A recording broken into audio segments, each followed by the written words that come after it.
국가정치 거꾸로 동영상 민주정치와 선거제도입니다. 이 단원에서는 선거의 의 기능을 배웁니다. 그리고 선거제도라는 것을 배우는데, 선거제도가 뭐냐면 선거의 다양한 방식들입니다. 선거를 하는 다양한 방식들이 있는데 거기에 대해서 배울 겁니다.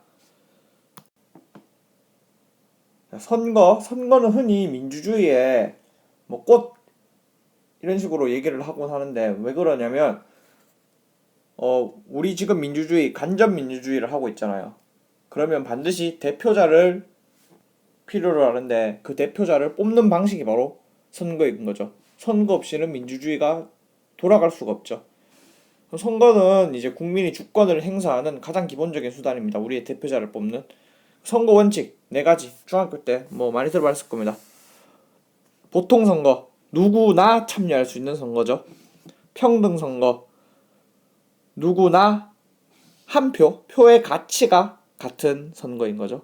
직접선거, 남이 대신해 주는 게 아니라 내가 직접 하는 선거. 비밀선거, 내 투표의 내용이 비밀로 보장받는 선거를 말을 합니다. 자, 그러면 선거의 기능을 살펴보도록 하겠습니다. 선거의 기능 교과서에 이 4가지가 나와 있는데, 이런 거 암기하는 거 아닙니다. 그냥 듣고 이해하면 되는 거예요. 자, 대표자를 선출을 한다. 당연하죠. 정치 권력에 정당성을 부여한다. 예를 들어 국회의원 선거, 국회 뽑힌 이유 뭐예요? 국민이 지지해줬기 때문인 거죠. 정당성을 주죠.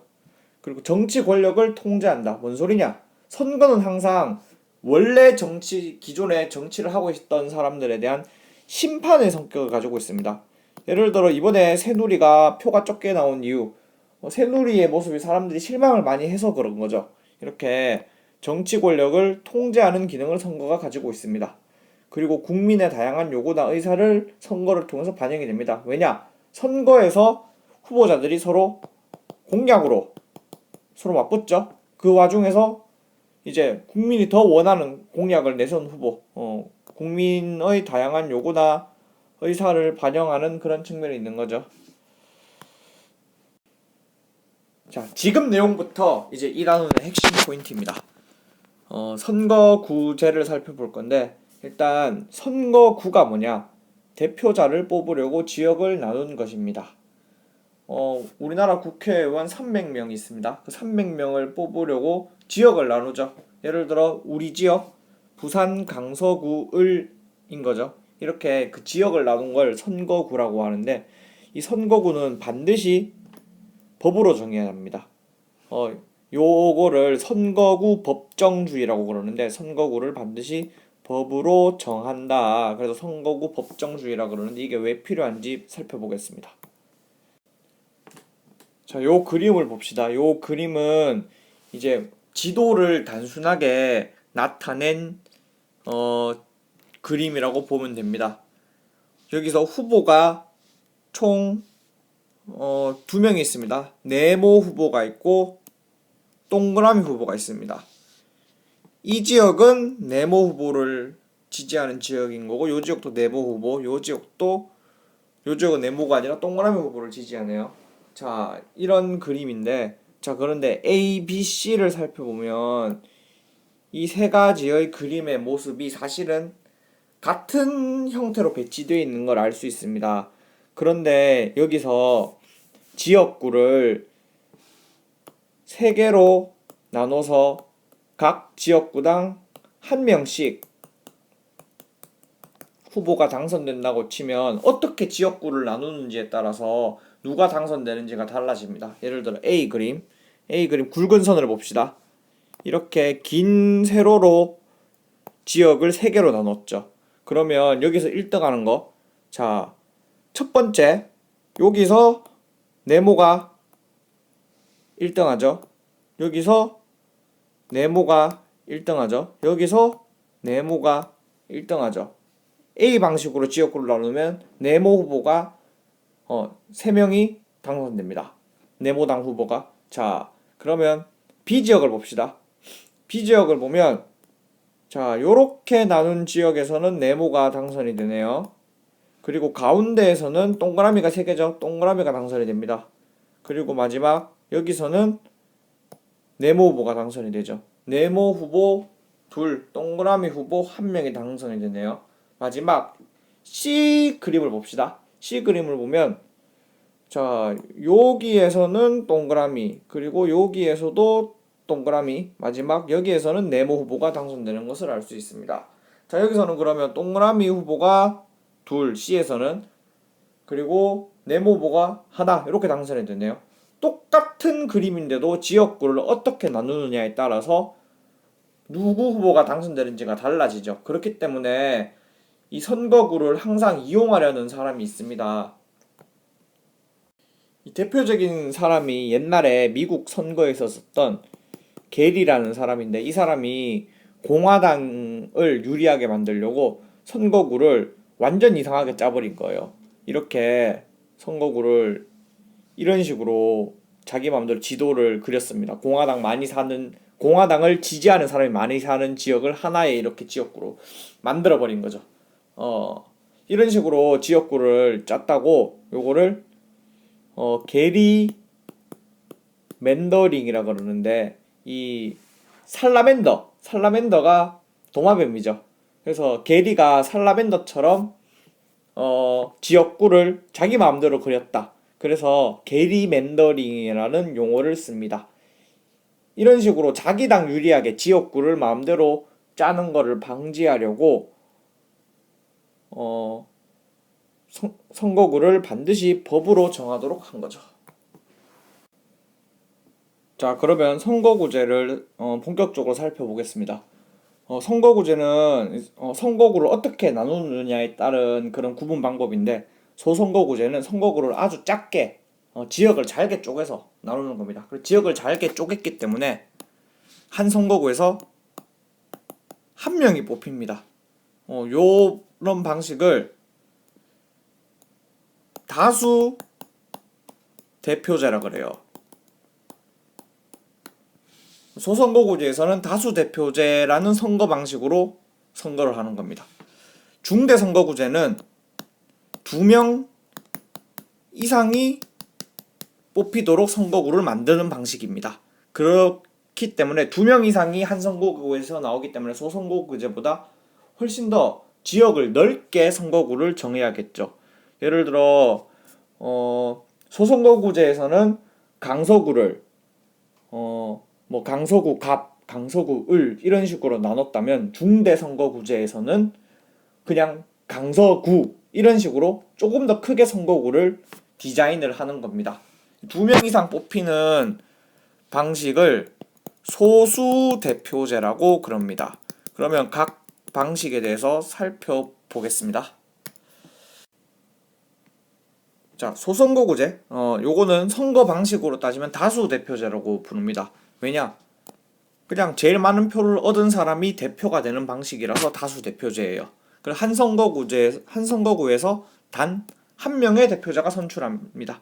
우리가 가장 익숙한 방식이죠. 이런 방식은 거대 정당한테 유리합니다. 왜냐?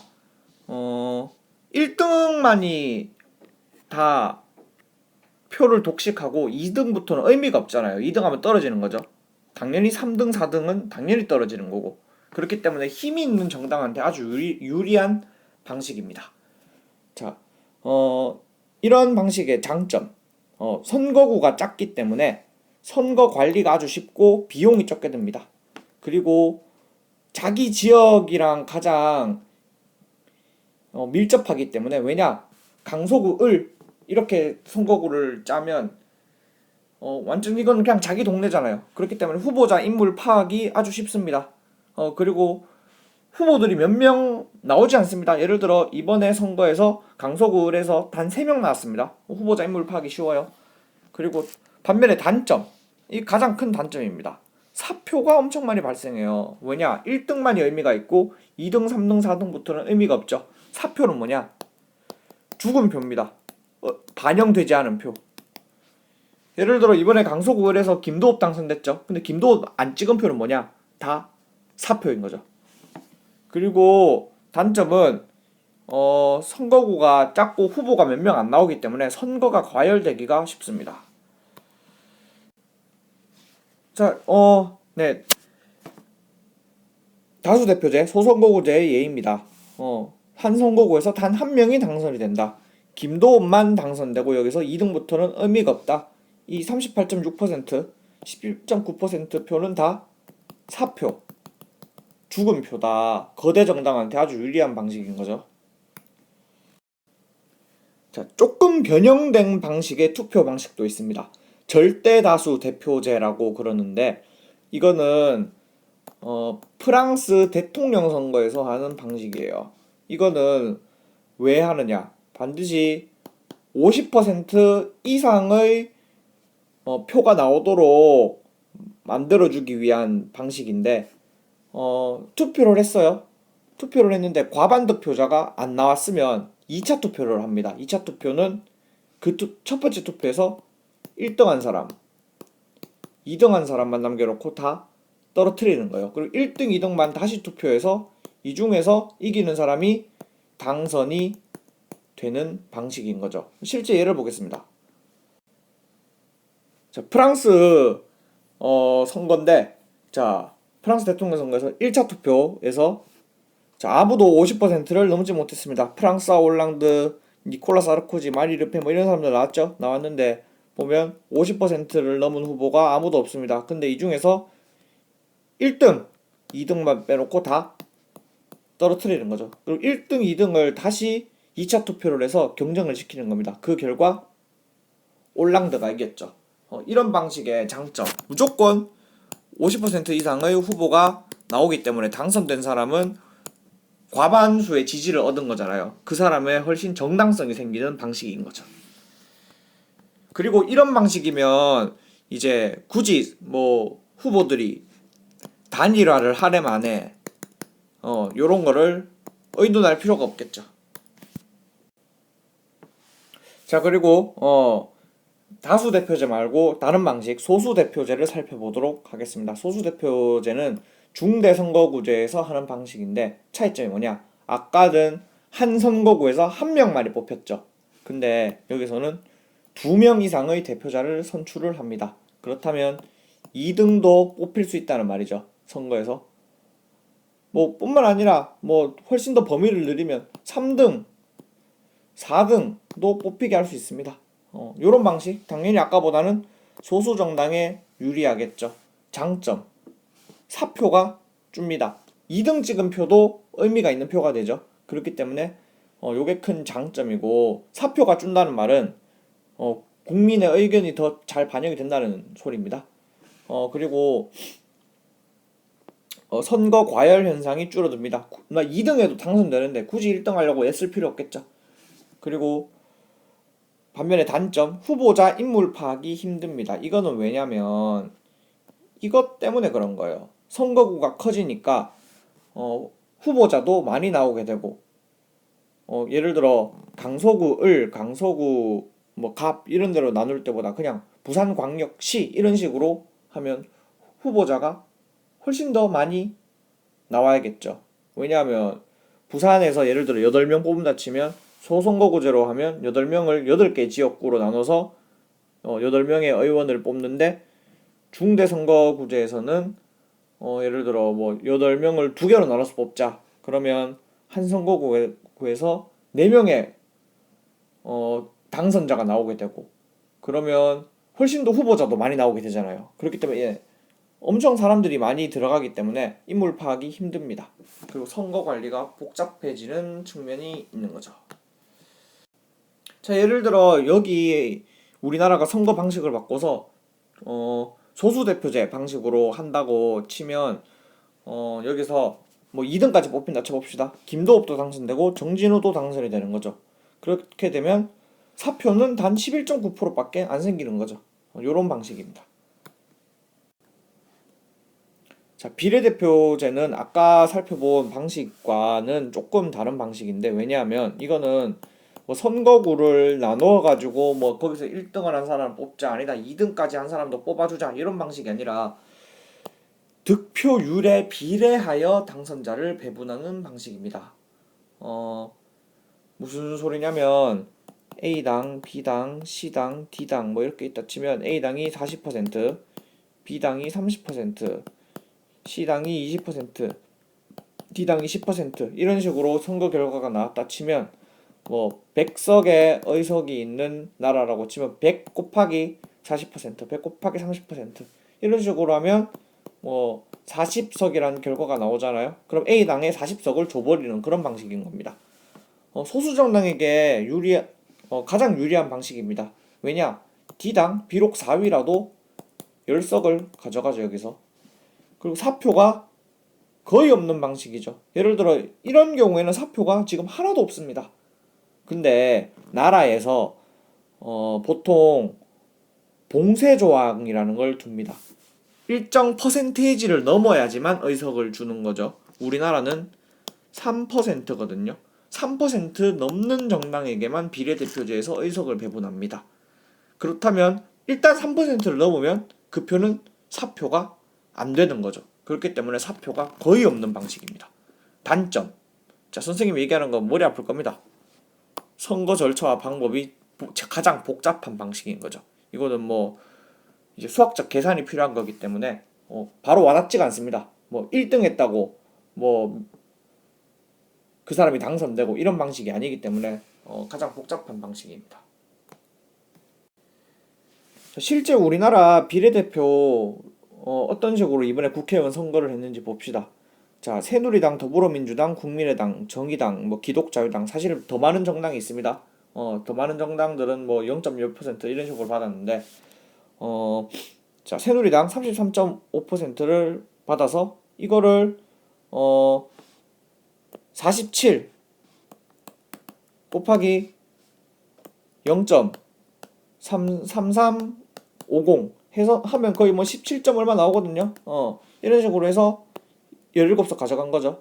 마찬가지로 더불어민주당 25.54%에서 13석, 그리고 국민의당 26.74%에서 13석, 정의당 7.23%에서 4석, 이런 식으로 득표율에 비례해서 의석을 나눠주는 겁니다.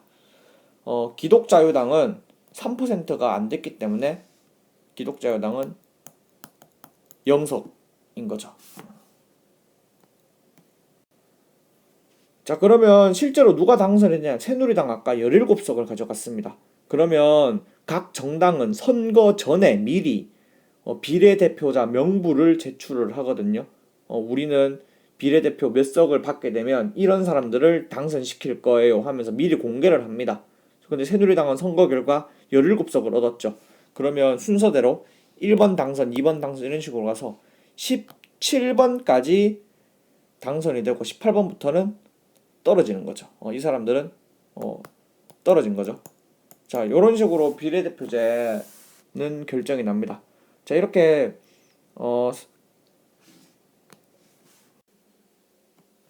선거제도에 대해서 살펴봤는데 조금 뭐 정리가 안 될 수도 있을 겁니다. 수업 시간에 직접 이렇게 해보면 좀 와닿을 거예요. 정리를 해보면 일단 다수대표제가 있었습니다. 요거는 선거구로 따지면 소선거구제죠. 근데 요거에 조금 특이한 방식, 무조건 50% 이상을 만들어주는 절대 다수 대표제가 있었습니다. 그리고 소수 대표제, 요거는 중대 선거구제죠. 글씨가 좀 알아보기가 힘든데 아이패드로 쓰는 거라서 조금 이해를 부탁드립니다. 그리고 마지막 비례대표제가 있었습니다. 자, 특징을 간단하게 살펴보면 다수대표제, 한 선거구에서 단 한 명 1등만이 당선이 된다. 그렇기 때문에 거대 정당에게 유리하고 소수 정당에게는 불리하다. 소수대표제, 요거는 2명 이상이 당선되는 제도였죠. 2등도 괜찮다, 2등 3등 뭐 이렇게 해도 괜찮다. 물론 정해놓긴 합니다. 2등까지 당선된다, 3등까지 당선된다, 정해놓습니다 미리. 비례대표제, 이거는 자, 요 앞에 두 가지 방식이랑 조금 다르죠. 선거구에서 몇 등까지 당선된다 이런 게 아니라 득표율로 퍼센테이지로 우리 계산을 하자. 미리 뭐 몇 석 정해져 있죠. 뭐 국회의원 뭐 300명 뽑는다 치면 300석 곱하기 퍼센테이지로 배분을 하자 이런 방식이었습니다. 자, 이렇게 선거 제도에 대해서 살펴봤습니다.